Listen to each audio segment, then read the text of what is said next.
Shravan Kumar Chaudhary, Urmila educational academy. ये आज का वीडियो क्लास 10th के लिए है, बच्चों के लिए है। और ये देखें, कल हमने बताया था कोशिकीय श्वसन के विषय में, आज बाह्य श्वसन के विषय में बताएंगे। बाह्य श्वसन, हम सामान्य बोलचाल की भाषा में श्वसन का मतलब समझते हैं कि शरीर के अंदर ऑक्सीजन लेना और शरीर के बाहर कार्बन डाइऑक्साइड को निकालना। वास्तव में यह श्वसन नहीं है। जीव विज्ञान के संदर्भ में जब बात किया जाता है तब इसे हम श्वसन नहीं कहते हैं, बल्कि इसे हम सांस लेना कहते हैं। श्वसन का अभिप्राय कोशिकीय श्वसन से है, जो पिछले वीडियो में हमने देखा कि कोशिका के अंदर माइटोकॉन्ड्रिया में ग्लूकोज का ऑक्सीकरण होता है और उससे ऊर्जा उत्पन्न होती है। इसी क्रिया को हम श्वसन, वास्तविक श्वसन कहते हैं। इस तरह से हम देखें, श्वसन की प्रक्रिया में कई चरण हो जाते हैं। इसमें आपको यहाँ लिखा हुआ दिखाई देगा। श्वसन की प्रक्रियाएं में पहला होता है सांस लेना, अर्थात शरीर के अंदर स्वच्छ वायु, ऑक्सीजन युक्त वायु का पहुंचाना और शरीर के अंदर से दूषित वायु यानी कार्बन डाइऑक्साइड युक्त वायु को बाहर निकालना सांस लेना या अंग्रेजी में ब्रीदिंग कहते हैं। जब श्वसनीय सतह पर ऑक्सीजन पहुंच जाती है तो वहां से फिर वह गैसीय विनिमय होता है, अर्थात श्वसनीय सतहें ऑक्सीजन को ग्रहण करती हैं, कार्बन डाइऑक्साइड निकालती हैं, इसे गैसीय विनिमय कहते हैं। फिर वहाँ से गैसों का कोशिकाओं और ऊतक तक परिवहन होता है। परिवहन का कार्य जटिल जीवों में ही होता है, पौधों तथा सरल जीवों में नहीं होता, क्योंकि उनकी प्रत्येक कोशिकाएं प्रायः ऑक्सीजन प्राप्त कर लेती हैं। चौथा, फिर जब कोशिकाओं तक ऑक्सीजन पहुंच जाती है तब वहाँ कोशिकीय श्वसन होता है, जिसे हम वास्तविक श्वसन या केवल श्वसन कहते हैं। जो आपने पिछले वीडियो में देखा कि किस तरह ग्लूकोज का विघटन होता है ऑक्सीजन की सहायता से और बिना ऑक्सीजन के, और ऊर्जा का उत्पादन होता है। श्वसन जब भी हम कहेंगे तो श्वसनीय पदार्थों का विघटन होकर ऊर्जा उत्पादन से है, और जब हम सांस लेना कहते हैं तो इसका मतलब वातावरणीय गैस का आदान प्रदान है।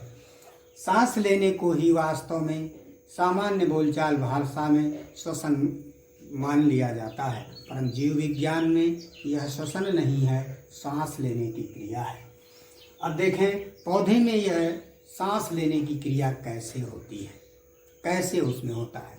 कोशिकीय श्वसन सभी जीवों में एक ही प्रकार से होता है, चाहे वो एक कोशिकीय जीव अमीबा हो या पौधे हों या बड़े जंतु हों।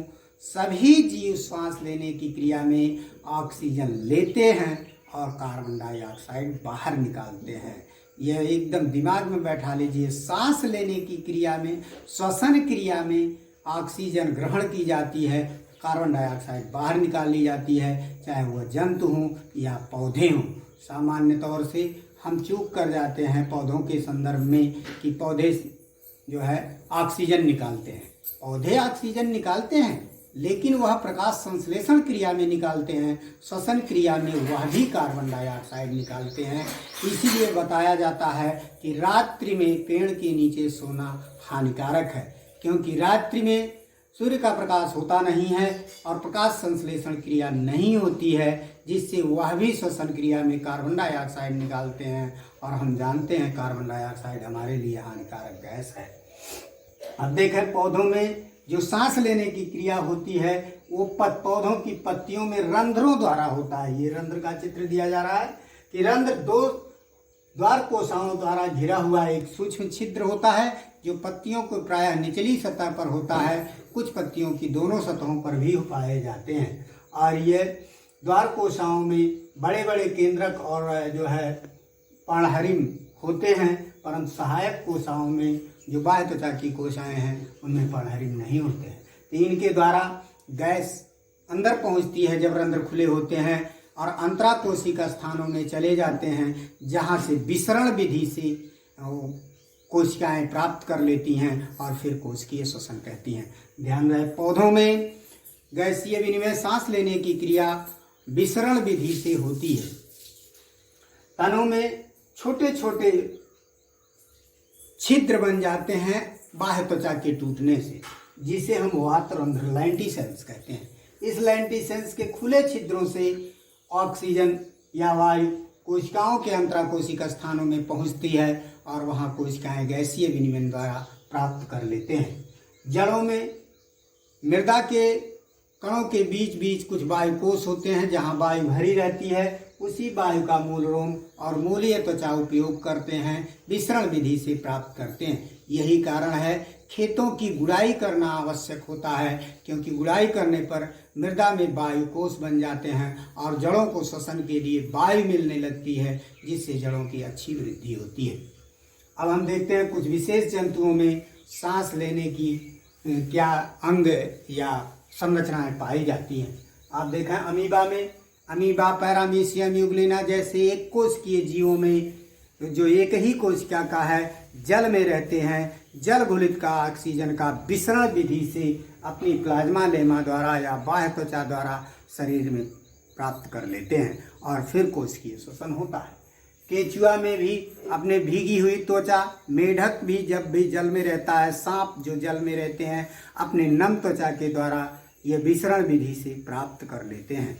जितने भी जलीय जीव हैं वह उसमें से अधिकांश जीव जिनकी बाह्य त्वचा पतली होती है, क्यूटिकल बहुत कम होती है, वह सब अपने नम त्वचा के द्वारा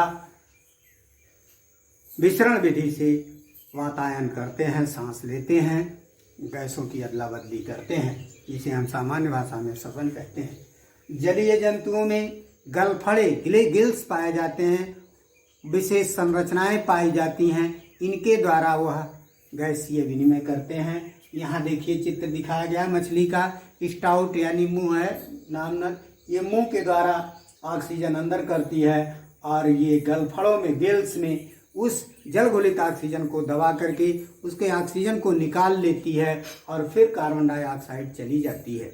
कार्बन डाइऑक्साइड वो ऑक्सीजन उसके रुधिर में पहुंच जाती है, कोशिकाओं में पहुंचती है जहां श्वसन होता है, कार्बन डाइऑक्साइड बनती है। फिर इसके आहार नाल में वह कार्बन डाइऑक्साइड आ जाती है। आपने देखा होगा मछलियां जो है कुछ समय पर आकर के मुंह के रास्ते बुलबुले छोड़ती हैं, तो इसका मतलब वो श्वसन से बने कार्बन डाइऑक्साइड का त्याग करती हैं, जो बुलबुले के रूप में बाहर निकलता है। कीटों में ट्रैकिया, छोटे छोटे स्पाइरल छिद्र होते हैं हर खंड पर।